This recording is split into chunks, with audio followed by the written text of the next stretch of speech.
Hello everyone, welcome to Easy Economics. How are you all doing? Happy?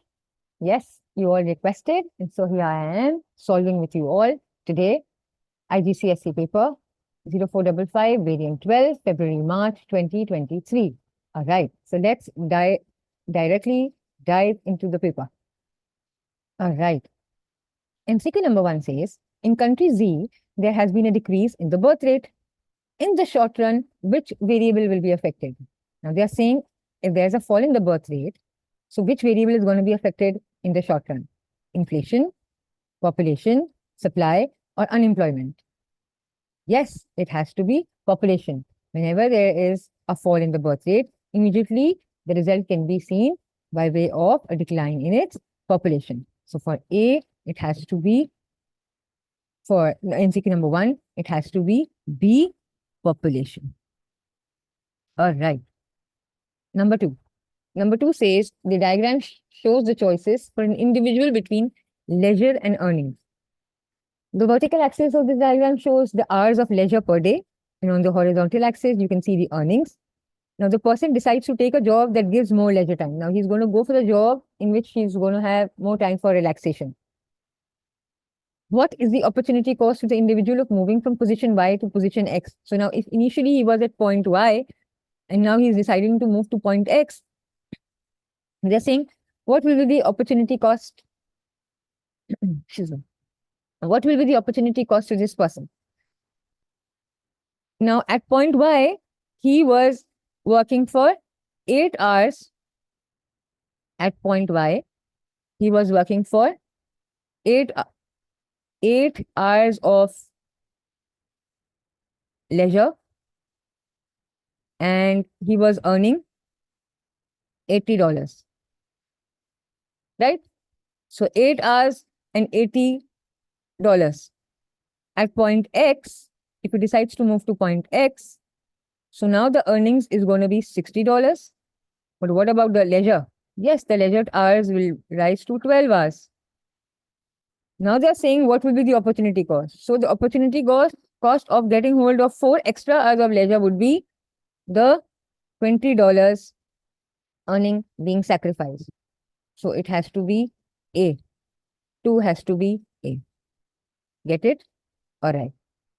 Number 3. A student defined opportunity cost as the alternative given up when a course of action is followed. Why is this definition inadequate? Now, come on, tell me what is missing in this definition. A says the next best alternative is not stressed. B says the type of economic system is not identified. C says there's no mention of money values. D says there's no reference to finite resources and unlimited ones. Exactly. B, C, D are all incorrect. The next best alternative is missing. Why? Because we all know that opportunity cost is the cost of the next best alternative foregone when a particular choice is made. So, the correct answer for MCQ 3 has to be A is the correct option. All right. Number 4. Number 4 says the market for good was in equilibrium. A change occurred which resulted in a new equilibrium with a higher price for the good and a lower quantity traded. Which change would have caused this? Now they're saying initially the market was in equilibrium. So if initially the market was in equilibrium, let's say this was the supply curve and this was the demand curve and this was point E, right? This is price and this is quantity. Now let's say this is the initial demand curve, right? This was P1 and this was Q1. Now they're saying if the demand curve moved to the left. Now the demand curve moved to the left and now we shifted to D2. What has happened? The price has fallen and the quantity has also fallen. But what did they want? They want the price to rise and the quantity to fall. They wanted the quantity to fall and the price to rise. So we need to satisfy both of these situations. Right? So A cannot be the option because in the situation of A, the price is falling and the quantity is also falling. Let's look at B. What is happening in B? The demand curve is moving to the right. Now let's shift the demand curve to the right. All right. Now let's suppose this was the supply curve and this was the initial demand curve. And this was the equilibrium. We're going to get confused in this. All right. Now, this was the supply curve. This was the demand curve. This was the equilibrium situation. This was P1 and this was Q1. This is price and this is quantity on the horizontal axis, right? This is the situation. Now, the demand curve is moving to the right. The demand curve is moving to the right. Now, what is happening to the demand curve? The price is rising and the quantity is also rising. Now, the price is P2 and quantity is Q2. But now the price is also rising and the quantity is also rising. But what did we want? We want the quantity to fall. The quantity is rising. So B cannot be the situation. Let's look at C. In C,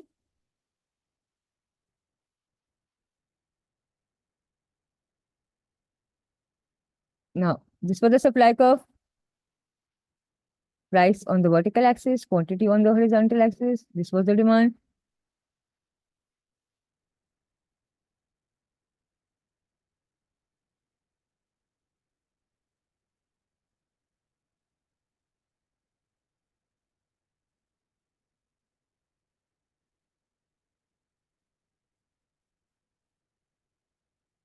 All right. This is the supply. This is the demand curve. This was the initial price. This was the quantity being traded. P1, Q1. Now, the supply curve moved to the left. The supply has decreased. So the supply curve is now S1. When the supply moves inwards, let's see what happens. The price rises to P2 and the quantity reduces. So the price has risen and the quantity has fallen. Exactly what we wanted. So this is C. 4 has to be C. See, you need to draw it to derive at it. I can do it directly, but then I wanted to show it to you all. Now they're saying what will result in a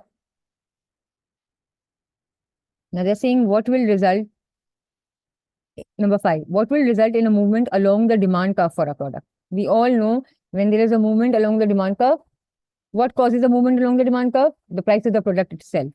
A changes in taste, increase in incomes, a successful advertising campaign, A, B, D are all factors that causes shifts. It's only a rise in the price of the product that causes movement along the demand curve, right?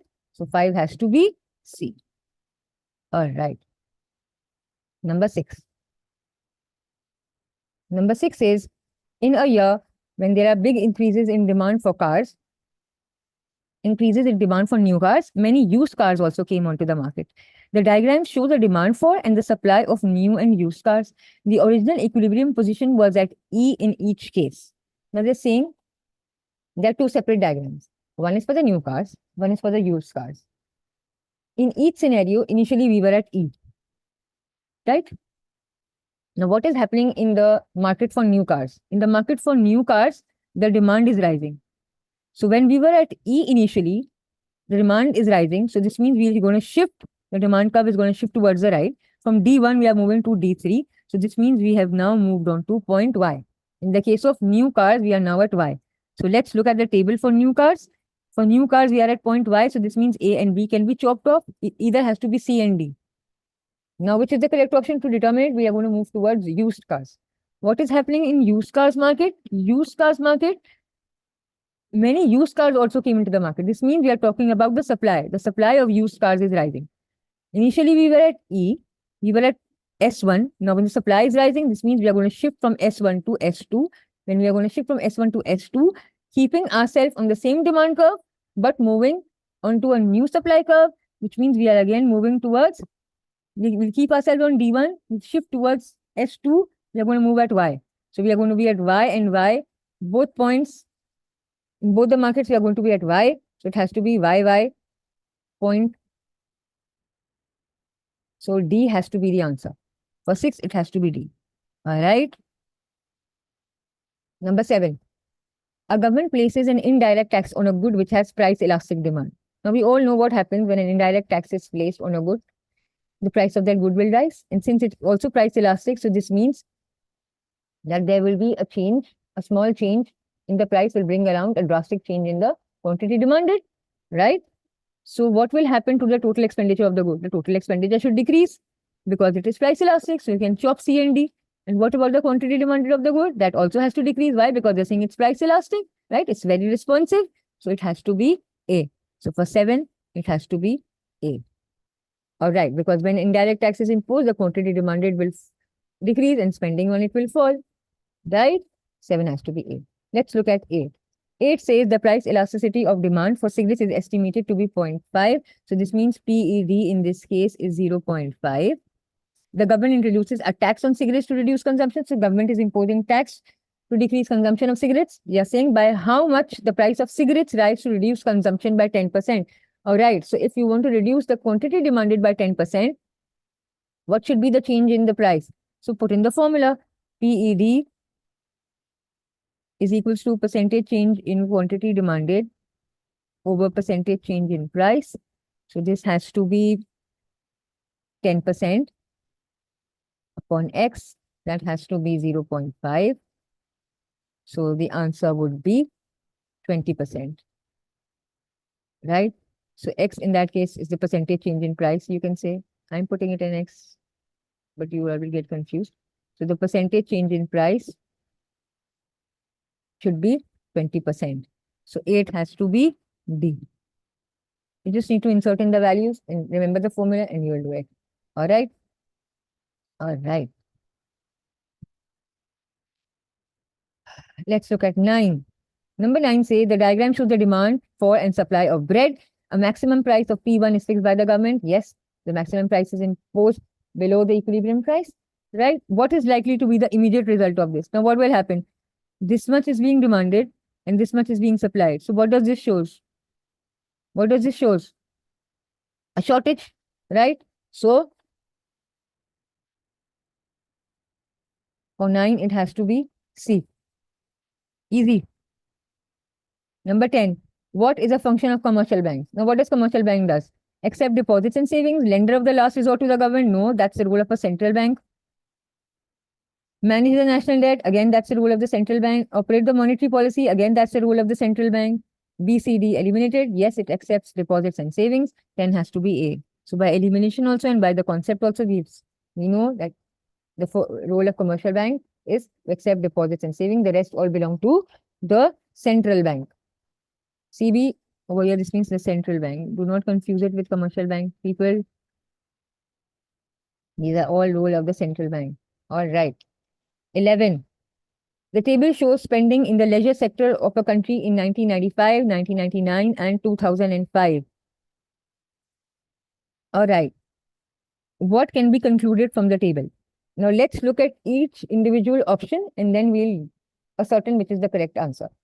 They're saying leisure spending in billions of dollars increased more between 1995 and 1999 than between 99 and 2005. Now, between 95 and 99, how much was the difference? You subtract 154 by 118, that would be $36 billion. And what about 99 and 2005? So the difference is $44 billion. And what are they saying? They're saying it increased more between 95 and 99. So this is wrong. You can chop it off. Then they're saying leisure spending is growing in line with income growth. The table is showing you no signs of income. So you can chop B off. C says leisure spending increased by an average of $10 billion a year between 95 and 2005. Between 95 and 2005, it didn't grow at a rate of $10 billion. It grew at a rate of $8 billion because it didn't grow at a rate of $10 billion. So it has to be nullified. D says leisure spending is taking an increasing share of total consumption. Yes, why? Because see, in 95, it was around 27% of total consumption. In 1999, it was 27.5%. And in 2005, it was 28. So you see, the proportion of leisure as a percentage of total consumption was increasing. So it has to be D.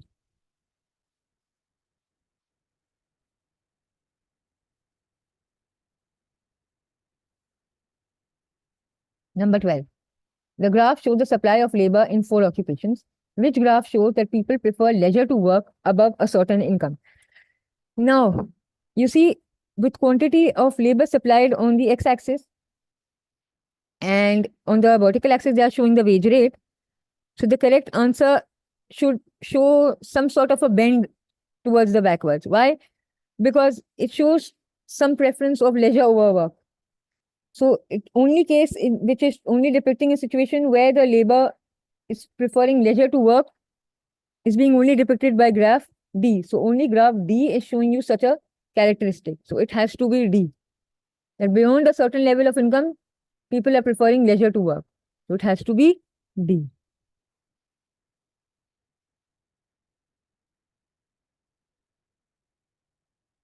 Number 13. Number 13 says, what would be likely to happen with the country if its government granted more work permits to doctors coming from other countries? All right, so if the government is allowing more doctors to enter into your country, what will immediately be the effect? Yes, the supply of doctors is going to increase.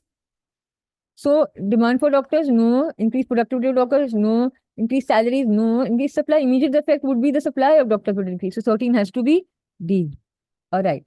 What is not a benefit of trade union membership for a worker? So they are saying what would not be of a benefit to a worker if he is a part of a trade union. So this means the rest would be the benefits, but then instead of only one, there would be one option in these options which would not be beneficial for a person to be a part of the trade union. Achieving higher wages for workers, that's a benefit. Negotiating a higher rate of interest on a bank loan for workers. Yes, that's the answer. Let's look at C and D as well. Providing support to workers when being made unemployed. So that would be a benefit if the worker is unemployed and the trade union is providing him benefit. So that would be in favor. But they're saying what is not a benefit. So C is eliminated. D says an improvement in health and safety and standards at work. So if the worker is being provided health and safety at standards at work, that's his benefit. But they're saying they want not a benefit. So you can chop D off. Negotiating a higher rate of interest. So if the worker is getting a loan at a higher rate of interest, that's not beneficial for him. So in that case, B would be the option. So 14 has to be B. Number 15. What will happen to a firm that expands to take advantage of economies of scale? Now, if a firm is trying to reap advantage of economies of scale, that means its average cost is going to fall, right? So what will happen? Average cost of production will decrease. That's the prime aim of the firms to achieve economies of scale, right? So 15 has to be A. B says average cost of production will increase. No, profits will decrease. The price of the products will increase. All are absurd. 15 has to be A. Number 16. The table shows the total fixed cost and the total variable costs at different levels of output for a firm. What happens as output rises? Now they're saying what will happen as output rises. Average fixed cost falls. Now let's look at this. Average fixed cost falls.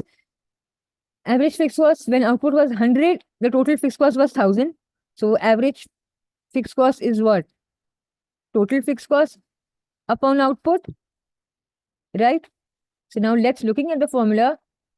You'll keep on inserting the value. So when it was 1000 divided by 100, which should yield you what? $10. So for the first case, it has to be $10.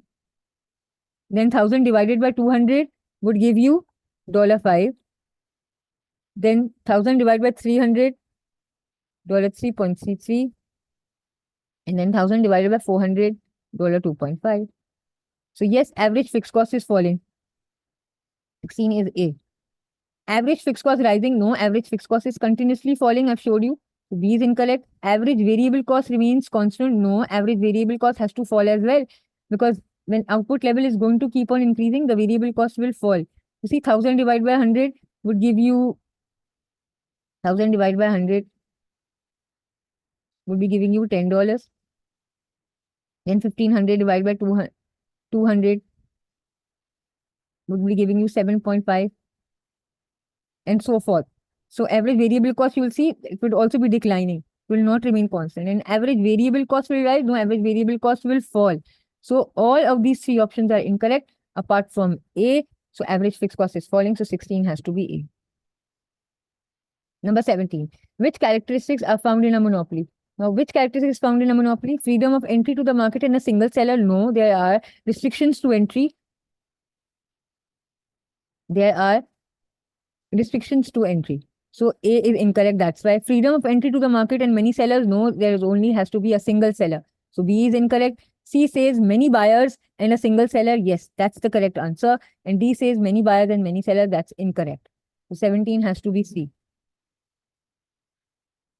D. What is deflation? Come on now, who's going to recall me for the definition of deflation? Exactly.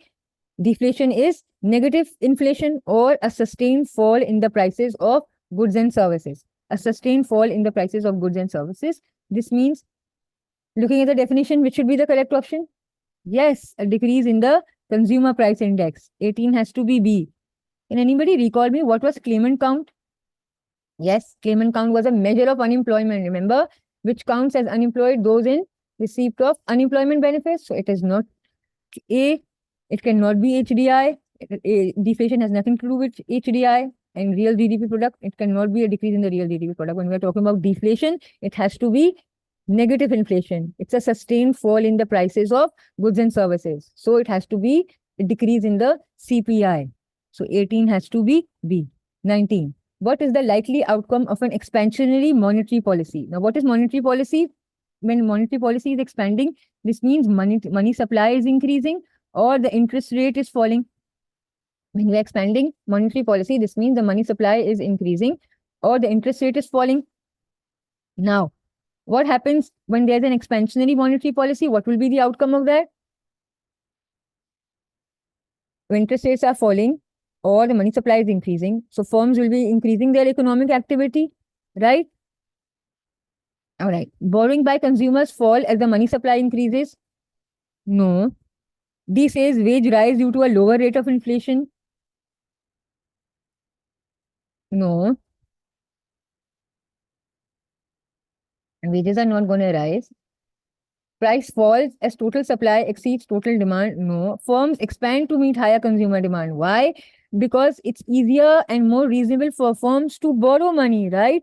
Now, since the interest rate is falling, they would borrow money and use that amount to expand their productions, right? So it will, the firms will find it relatively easier. So 19 has to be B. They will expand their economic activity, right? None of the other options are showing signs of expansionary monetary policy.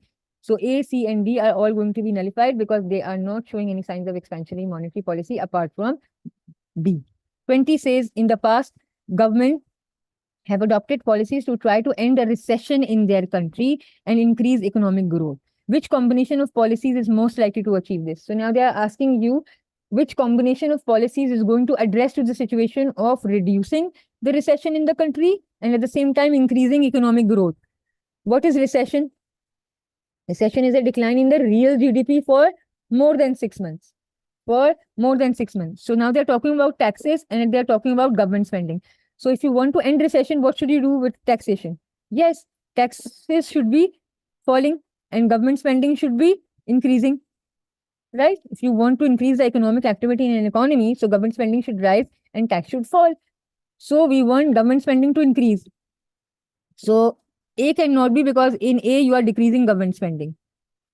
Similarly, in C also, you are decreasing government spending. So you chop it off. We want taxes to be lower and we want government spending to increase, which is only the situation in B. So for 20, it has to be B. Right? You want to stimulate economic growth. You want to increase the living standards. You need to increase the government spending and reduce the taxation. All right. Let's look at 21. 21 says, the table shows taxes as a percentage of GDP for 4 countries. From this information, which country has the highest percentage of direct taxation as a percentage of GDP? So they've given you income tax, tax on business profit, tax on dividends, tax on goods and services. They want which the A, B, C, D are countries, and they're saying which country has had the highest percentage of direct taxation. The last table, the taxes on goods and services, that's indirect tax. This is indirect tax, so we are not going to take this into account, right? So we'll look at the first three tables. We'll add the values of income tax, tax on business and profits, and tax on dividends. We'll add all these three values for each of these countries, and whichever country's total is going to yield us the most amount, that is going to tell us a situation that which country is having the highest percentage of direct taxation. When I added 12 plus 14 plus 2, for country A, I am arriving at a situation of 28%. For B, that has to be 31%. For C, it's 35%. And for D, it is 29%. So it has to be C. All right. Number 22. As a country develops economically, what is most likely to happen? So if a country is getting economically strong, what will happen? There will be an increase in its productivity. Exactly. Increase in the birth rate? No. Increase in the death rate? No. The birth rate should fall, the death rate should fall, and occupational mobility should improve. So B, C, and D are all depicting negative scenarios. So they are going to be chopped off. When the country is developing economically, there has to be a rise in its productivity. So 22 has to be A. 23. Which government policy would be most likely to reduce structural unemployment? So if you want to reduce structural unemployment in your country, which policy is most likely to work? What was structural unemployment? That is caused by a decline in certain industries and particular occupations. Why? Because there have been long-term changes in the demand and supply. It could either be technological unemployment or a regional unemployment, right? So which government policy would be most likely to reduce structural unemployment? Interest rate decrease, a decrease in the tax on the goods and services, an increase in spending on education and training, an increase in tariffs on imported goods. Yes, you need to retrain, you need to provide education, right? Because you're talking about structural unemployment, right? Because it occurred because of the decline in certain industries and particular occupations. So you're now going to address it by providing retraining and re-educating your labor force. So 23 has to be C. All right. Number 24. 24 says a government had a target of keeping inflation between 2% and 3%. So now the government had to keep its inflation rate somewhere between this band of 2% and 3%. Now they're saying the diagram shows the rate of inflation over a 4-year period. Over a 4-year period, what can be deduced from the diagram? The government target was missed in 2 years. Now if you look at year 1, the rate of inflation was at 5%. In year 2, the rate of inflation was between 2 and 3%. In year 3, the rate of inflation rose to 4%.